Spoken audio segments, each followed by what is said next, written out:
Hey guys, we are back in the booth and we are just about ready to do our final session of clear on the car, which you can see the car next to me.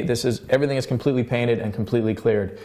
So we opted to flow coat this car, basically re-clear the car. So we sanded the entire car down with 600 wet. We let this car sit for about 3 days before we did that to really let the clear lock up and dry really nice. And now we're going to apply 2 more coats of clear. So I just kind of wanted to cover that real quick if you guys aren't familiar with what is called a flow coat or a re-clear. So you guys remember I use the EC550. This is my go-to for going over our waterborne paints or any waterborne. This is the PPG EC550.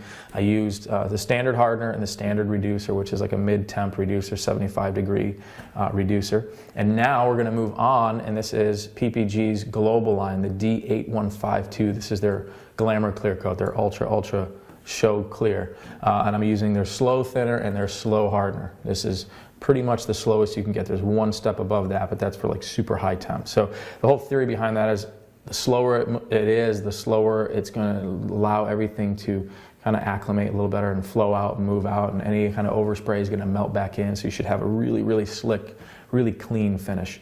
And the reason that I'm actually switching products, there's no reason you have to go from one to the other, is the EC550 is very clear. It is a very good clear, but it sands like iron.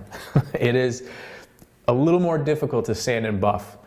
In terms of the global is just a touch softer. So if we do have to polish this, and hopefully this comes out really clean, we sanded the car, like I said, with 600, and we washed it and let it dry. We brought a car in, blew everything off, and retaped everything so it's nice and tight. You can see it's all fresh tape and everything is clean and ready to go.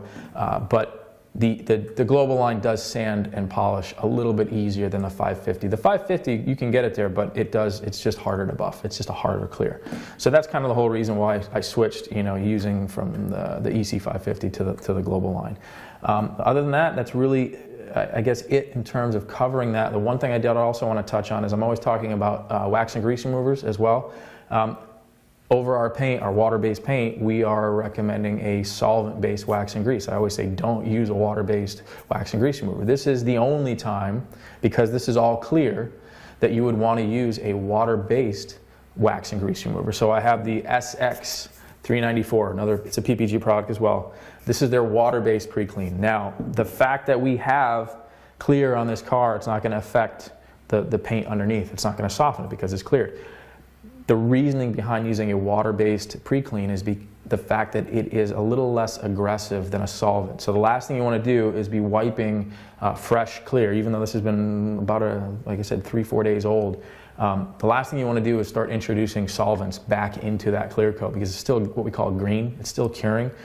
So the water-based product is less aggressive. And at this point, all you're going to really try to remove is just fingerprints or anything from touching while you were taping it up and minor dust. So the least aggressive solvent that you can use, which is in this case is water, is kind of what you want to do in between clear coating. So that's just a good practice to have and good habit to get into and switching it up. So you just get the better finish, the better product in the end result. So we are going to get this stuff out of here, tack this car off, and we're going to put 2 coats of clear on it, and you guys can see it when it's all finished.